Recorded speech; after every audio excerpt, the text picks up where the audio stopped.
Velma. Hey, Arlyce. What you doing? Just listening to what? Everybody doing what? Just talking. I talk, you talk, he talks, she talks, we talk, they talk. Everybody here talks. Ain't nobody listening. Conversations. We want you to watch our stations. We'll exceed your expectation every day. Conversation with Velma and Arlyce. Welcome to Everyday Conversations with Velma and Arlyce. Over the next few episodes, we will talk about the poor in America. We will look at who the poor are, why they are poor, where they live, and what all of us can do to make a difference. When most of us think of poor people, we have some idea of who poor people are. But do you really know who poor people are? Is it their hair? Is it their age, their faces, their ethnicity? Today we are going to tackle some of those. So I have here with my friend Arlyce, who's going to share with me some of what she thinks and who she thinks the poor are. She's going to put a face to the poor. Well, actually, Velma, when I think about who the poor are, having come from humble beginnings myself, I immediately go to a place of not trying to make a profile, a place of saying that, you know, a person who is a lower income, who I guess if we're defining poor as being below the poverty level, or at least someone who is financially vulnerable to being in that poverty level.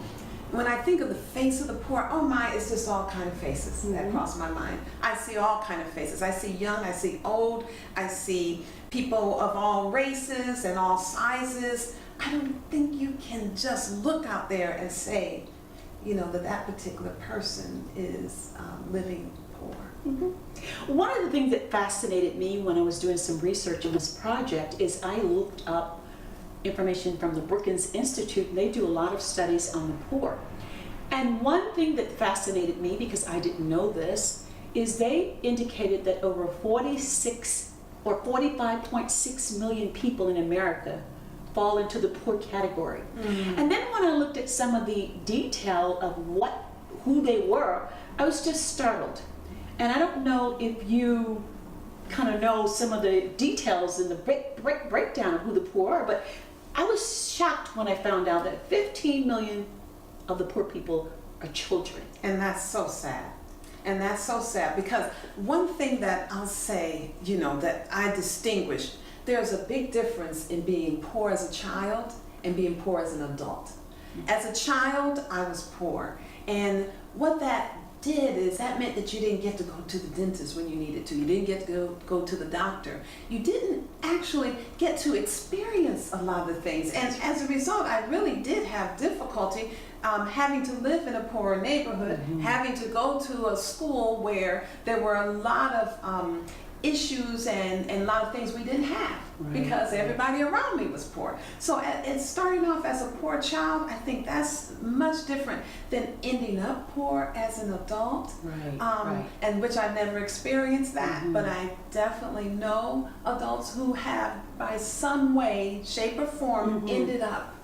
And I agree with you about the children, because when I saw that number, I felt so sad, because I remember I was one of those poor children back in the 50s, one of those kids that would have fallen into that category. And I was thinking, we were too young to work, so how could we lift ourselves out of poverty? There is no way you can do that. So when I thought about it, I said, that's a group of people that we really do need to pay particular attention to help these kids so that they don't stay in poverty, which we'll talk about in some later shows. But one of the other groups of people that resonated with me was about 13% of the people were retired or disabled. Disabled and retired. And I'm thinking to myself, disabled people, They honor not to be poor, disabled people, because you can't do anything. That is something where the government really ought to step in and help disabled people.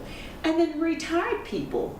You know, we work all of our lives so that we can retire and have a better life, right? Right. To live until we leave this world. But yet so many people are poor. And that means when you're poor, you can't do some of the basic things that you need to take care of.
Velma, can you give me like some personal experiences that you've had up close and personal with someone that is either homeless or very vulnerable to being homeless or in poverty?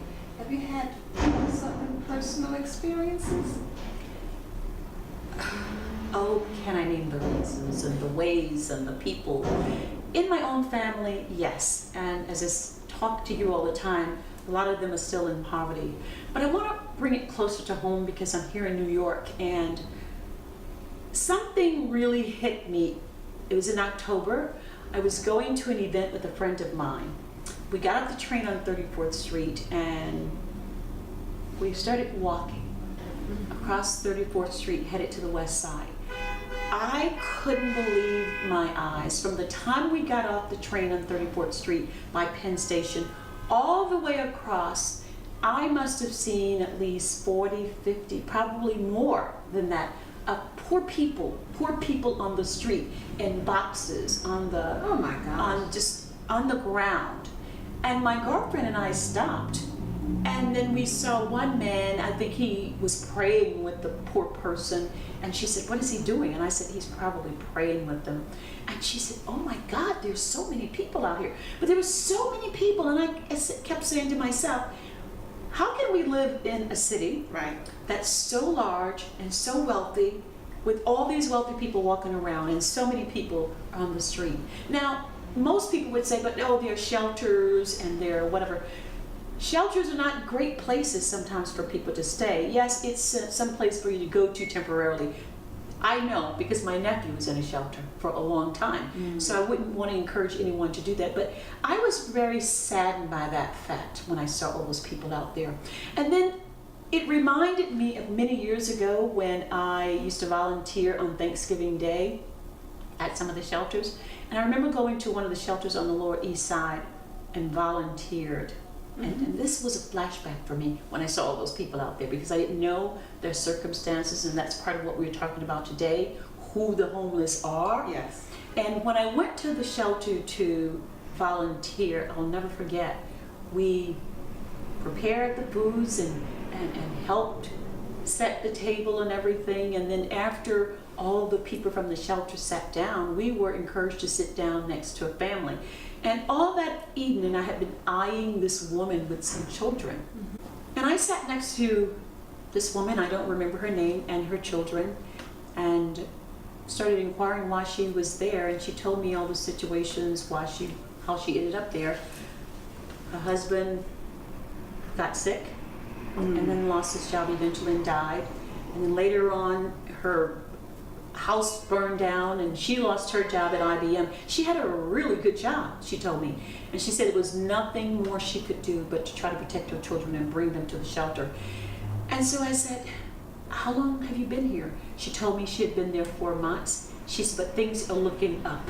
Okay. And I'll be out of here shortly. So when I sit there and I listen to her talk about her situation, that is what I see in a lot of people. A lot of people, again, are not lazy. They're there because something happened, or maybe they were born poor or whatever. But she saw a way out and she did get out. So I still always say, I don't like when people paint everyone who's poor with the same brush because they're not all the same. And I learned that day, don't judge people.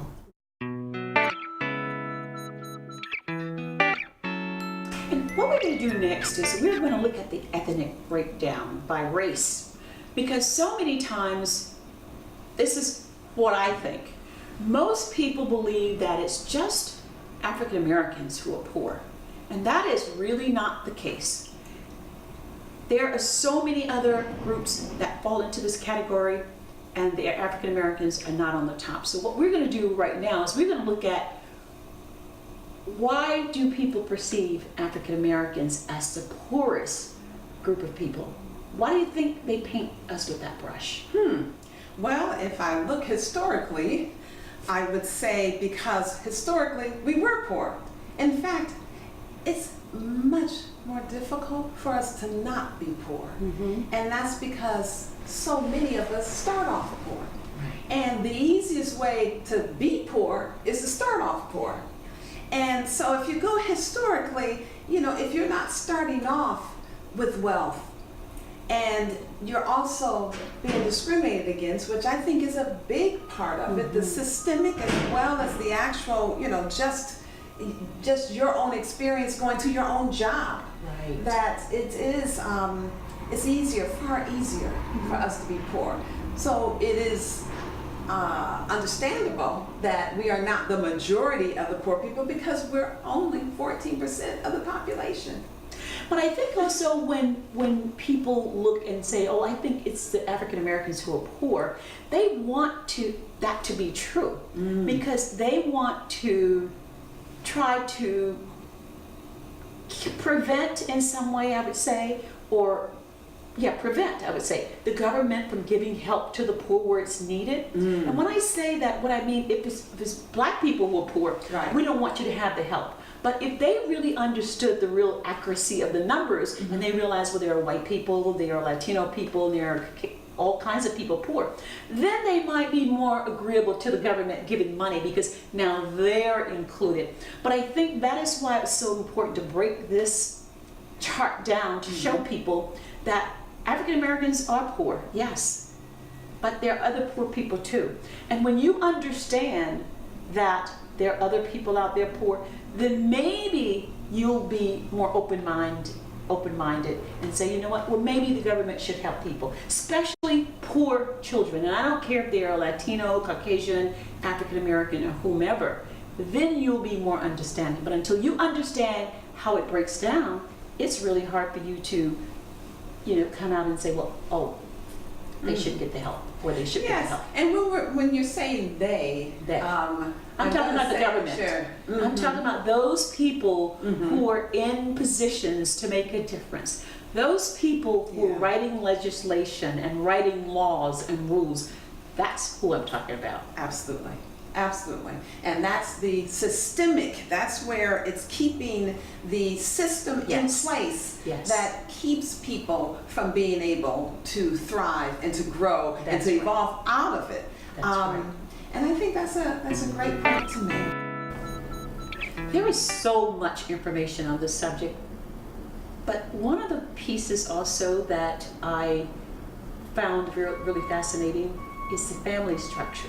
The single mother or the single father or two Right. household incomes. And I found that the single mother ends up being the poorest person out of all these people, because when you measure her up against a two-family income, a white woman or a white man, she doesn't come anywhere close. The So black women. that's right, absolutely, Absolutely. absolutely. So I know you know a lot about this, and we're going to talk about it here today to see. Talk about it here today. What's going on, Arlyce? What's going on with this, and why do we always the ones that end up on the lower totem pole? That's a good question. And I still go back to historically, when you start off poor, you're more likely to end up poor. The advantage that you and I had was growing up at a time when the government was interested and focused on saying, how can we make a difference in this? Our parents knew that one of the most important things was for us to get an education. Right. That's all I heard from my family. You have to get an education, you have to get an education. I got an education. I went to work. I worked hard as everybody else, but I never got paid the same. That's right. I never got promoted at the same time. And when I became a vice president of a finance company, even though we owned the company, by the time I moved up the ladder, I felt very much that I was getting the options, which is how you really start getting wealthy. That's is right. The options weren't available to me at the same time it was available to everybody around me. So by the time I actually eked my way to be a vice president and be able to get be eligible for options, I had already missed years of not getting it. That's right. Years of growth that when I look at it, Velma, where did my money go? Right, If I didn't get it, who was getting it? I mean, there's no other way to look at that. If I wasn't getting it, who was getting it? Everybody your else was story- getting it, and that's whose pocket it went into. Yeah, your story is just like every African American woman that I know that are my friends that we talk to. The same thing happened. You're there and you're working, and you deserve to be there because you have the education, you have the knowledge to be there, and you're smart. But when it came to compensation time, somehow you didn't get the options, you didn't get the bonus, you didn't get the salary, you didn't get the title, but other people did. So that always keeps you down. You never grow. When I say they, your managers or whatever, they're suppressing your growth by not giving you what you deserve. Exactly. And that is why we don't have as much as they have, because although we've earned it, we've been denied it so much. So Velma, what about your experiences in corporate America? Can you give us an example of something that happened to you there? Yeah, there were so many things that happened, but I think I would have still been poor had I not challenged the status quo on a lot of things. I'll never forget, I went to City as a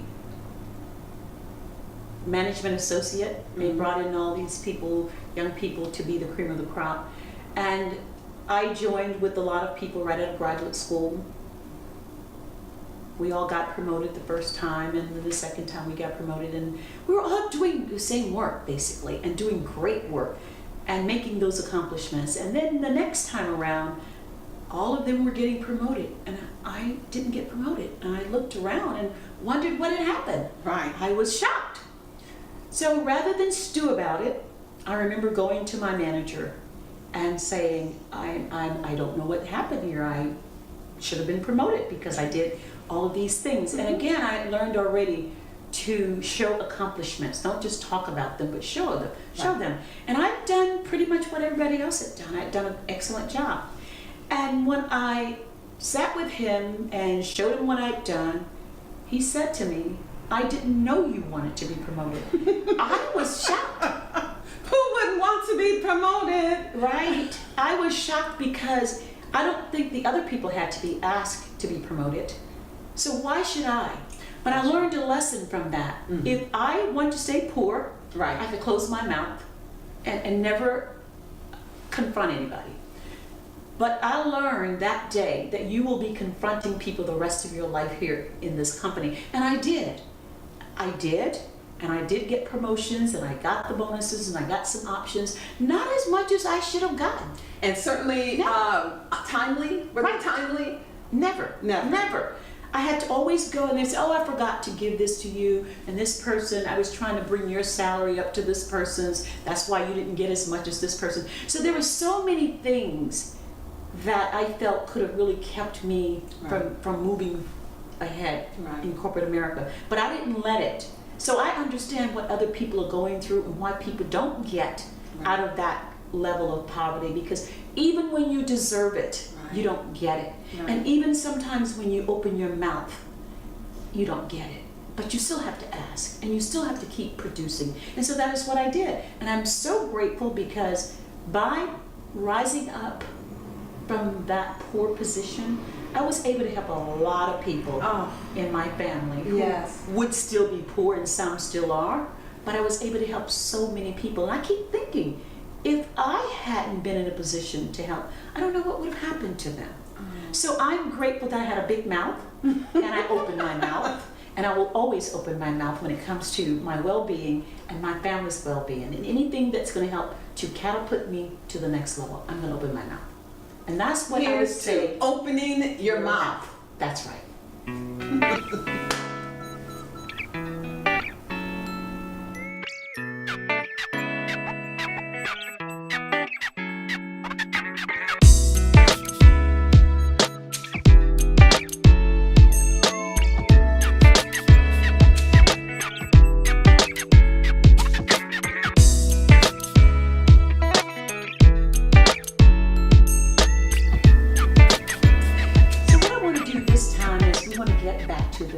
Structure. We talked a little bit about it earlier, but we didn't delve enough into it. And I want to look at salaries for African American women, if you care to talk about that. Salaries for African American women versus some of the other groups out there, and how that impacts us. Absolutely, because that's an issue near and dear to my heart. I do feel, just like you were saying before, when you made a higher salary, you were able to help more people. Because I don't feel that there's anybody that helps poor people more than other poor people.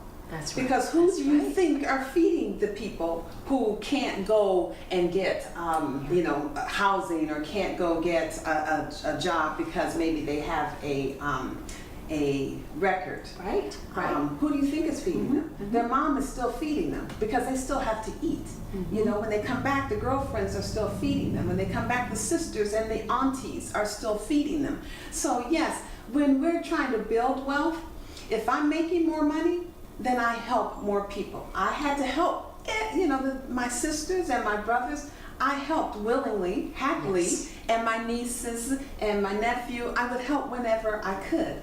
So when you think about, as you were saying, the family structure, when I think about family structure, definitely more Black women are single. Why that is, a lot of different issues, all right? But I know a large part of that is tied to, and I can't not keep going back to this, it's tied to the being descendants of slaves and the particular things that occurred that made sure that Black men were targeted and separated and segregated out. And as a result, you can see a clear pattern of where the Black family was being disseminated, okay?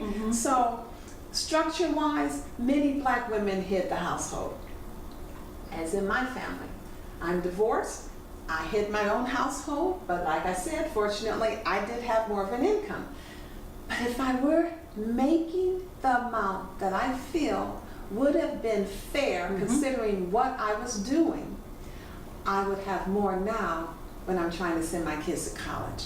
Now, this is one of the things that is really sticking to me. Honestly, I didn't care as much when I wasn't making as much and they were taking more vacations and people were getting cabins in the woods, and it didn't matter as much because I was young, and it's like, well, okay, I'll make it.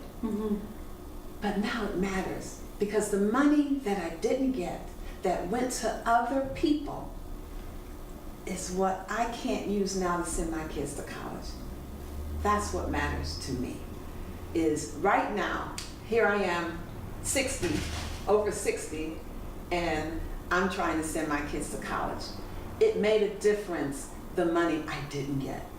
And that's why I think there should be more programs that help us. Do you feel hopeful though that maybe things will get better? I mean, we've been talking about this subject for so many years now, being poor, being held back, all these different things. Do you think, I mean, what do you think? Do you think it's going to get better, or do you see it getting worse for the poor getting poorer and the rich getting richer? And the reason I say this is because this is what we're talking about. That's right. And every day I see the rich getting richer. Yes, you do. And I see so many things happening to African American and other ethnicities that's causing us to question, will we ever be in a position to do better and do more for our families and send them to a good school and take them on a vacation? Right. Some kids have never been on a vacation because their parents are too poor to do it. That's right. So do you see it getting better? And I know we're going to talk about some of this the next show, but give me an answer today. Okay. Short term? No, I don't see it getting better. I see it getting worse, much, much worse.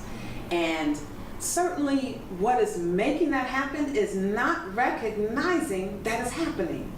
You know, I don't like the fact that it's so clear to me what is making the difference. It's so clear to me because it's personal to me. It happens to me, it happens to you, and it happens to people that I personally know. So I know it's happening. But